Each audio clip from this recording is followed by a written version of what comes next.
Sanibonani grade 12 sinamukele kwi-Alternative Learning Academy. Ungakhohlwa ukulike usubscribe kwi-channel yethu. Siyaqhubeka ngo-part 2 we-endocrine system. Ku-part 1 besikhulume nge-pituitary gland nange-hypothalamus nama-hormones abawareleasayo. Okay, manje sesizokhuluma nge-thyroid gland, nge-pancreas, nange-adrenal gland, nama-testes, right, kanye nama-ovaries, ama-hormones abawareleasayo ukuthi asebenza kanjani. So qala nge-thyroid gland. I-thyroid gland ireleasa i-hormone esiyibiza nge-thyroxine. Okay, i-thyroxine yenzani? I-thyroxine yenza ukuthi i-glucose ibe i-energy or i-ATP. Leyo process leyo siyibiza nge-metabolism. Right, i-glucose iba i-energy. Alright, so leyo process leyo siyibiza nge-metabolism. Okay, then i-gland elandelayo, i-pancreas, right, inama-cells abizwa ngama-islets of Langerhans, right, areleasa i-hormone u-glucagon no-insulin. Alright, sibuke ukuthi u-insulin wenzani. If i-glucose iningi, i-pancreas release u-insulin. U-insulin uzothatha leyo glucose uyenze ama-fats, alright, or glycogen. If i-glucose isiphelile, i-glucagon izothatha lawo ma-fats iwa-convert abe i-glucose. So if i-glucose iningi, ku-release u-insulin, we-convert i-glucose ibe u-fats and glycogen. But if i-glucose iphelile kodwa agcwele amafutha emzimbeni, i-pancreas izo-release u-glucagon. U-glucagon uzo-convert ama-fats na-glycogen kube i-glucose. Alright, now when glucose is high, kusho ukuthi i-glucose uma iphezulu, i-insulin iyona esecretwayo. Insulin is secreted. Right, insulin causes glucose to be converted into glycogen and fat. Kusho ukuthini lokho? Kusho ukuthi i-insulin yenza i-glucose ukuthi ibe i-glycogen namafutha. Alright, bese kuthi i-glucagon ireleaswa nini? I-glucagon is secreted when glucose is gone. Ngiphindile le part ngoba bengifuna uzwe leyo part le. Ukhumbule ukuthi u-glucose mayese gone noma ese low, i-hormone ezoreleaswa u-glucagon. Right, and bese ukuthi i-glucagon i-convert i-glycogen and fat back to glucose. Njengoba besishilo la, i-glucagon izokwenza ukuthi i-glycogen and fat kube yi-glucose. Yayibona le pathway le ukuthi iya kanje.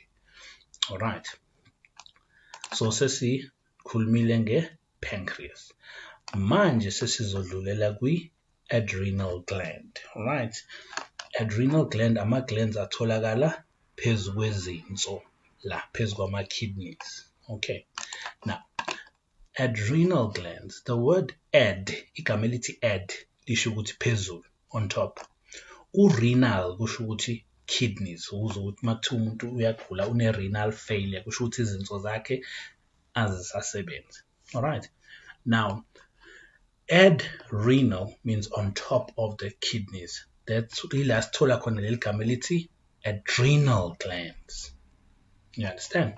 Now the adrenal glands secrete u-adrenaline no-aldosterone.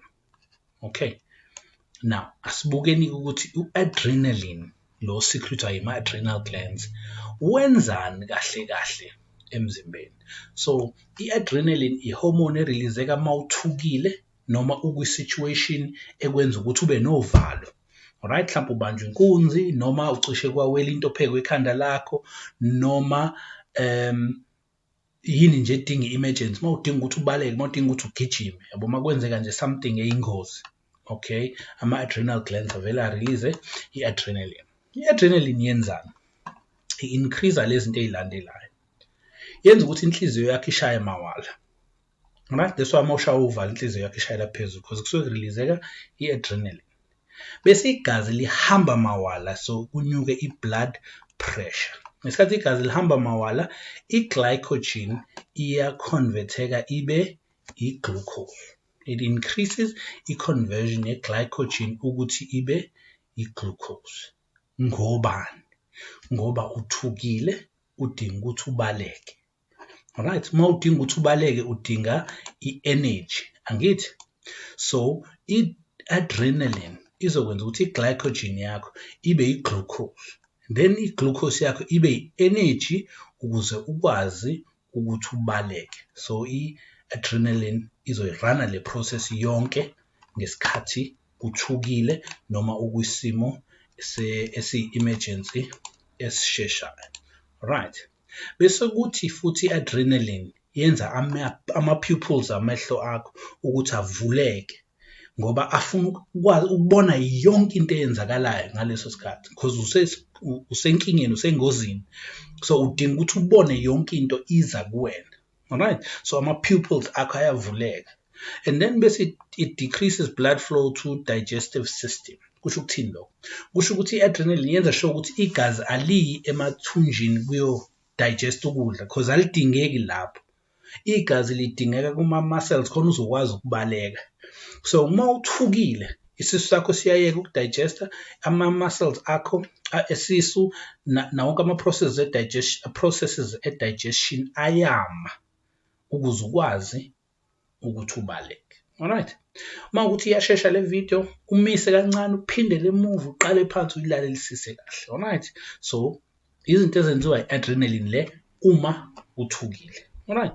So i-hormone yesibili e-releaswa ama-adrenal glands i-aldosterone. Okay? I-aldosterone bathi it regulates salt concentration in the blood via kidneys. Kusho ukuthini lokho? Kusho ukuthi yenza sure ukuthi izinga losawoti emzimbeni wakho ligadekile. Iyona yenza uma unosawoti omningi emzimbeni ivele yenze ama-kidneys akho ukuthi awu-release lo sawoti uchame. Okay? Uma ukuthi usawoti mncane emzimbeni wakho ama-kidneys akho ayawubamba ungawuchami lo sawoti ukuze uhlale emzimbeni ngoba usawoti uyadingeka emzimbeni womuntu for i-transport ama-nutrients in and out of ama-cells.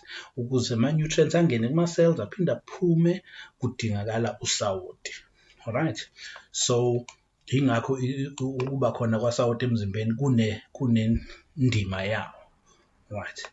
And masikhuluma ngosawoti kwasayensi asikhulumi ngosawoti kuphela lo wasetafuleni. Sikhuluma ngo-sodium, potassium, izinto ey'njalo, wonke lama-metal salts atholakalayo kwi-periodic table. Isuke sikhuluma kanjalo uma sikhuluma ngosawoti, asikhulumi ngokuthi nje usawoti lo wasetafuleni, sodium chloride.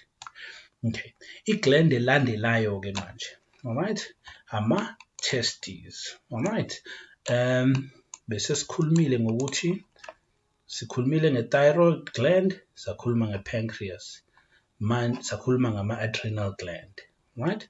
Manje sesizokhava ama-testes atholakala kuma-males. Ama-testes uma ukuthi ubungazi ama-glands.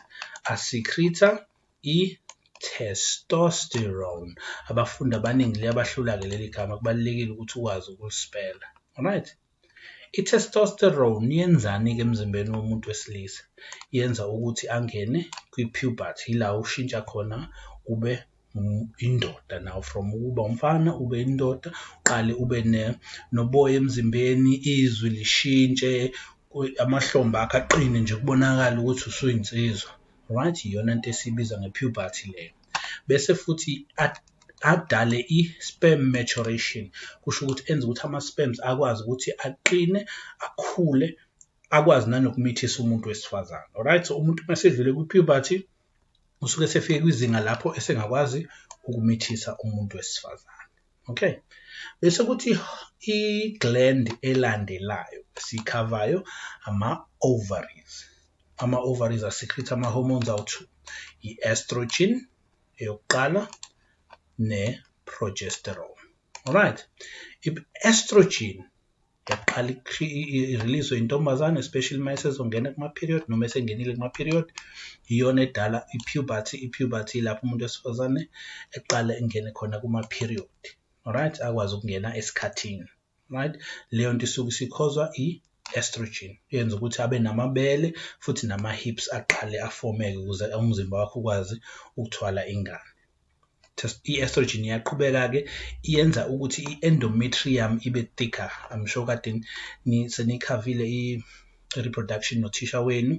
So i-estrogen yenza ukuthi i-endometrium ibe thicker, right? I-hormone elandelayo release ama-ovaries i-progesterone. I-progesterone yenza ukuthi i-endometrium ibe thicker, right? But it also into eyenzayo ukuthi i-maintainer i-pregnancy, yenza ukuthi umuntu wesifazane akwazi ukuthi ingane ihlale esiswini until kuze kufike isikhathi lapho ezoyibeletha khona, right? Siya-encourage ukuthi uphinde le video ungayibuki nje kanye kuphela, ulike usubscribe kwi-channel yethu, share nabangani bakho khona bezokwazi ukuthi alternative learning siyachaza ama-concepts e-life sciences ngesiZulu ngendlela ozokwazi ukuthi uyibambe ukuze eklasini kube lula. Siyabonga.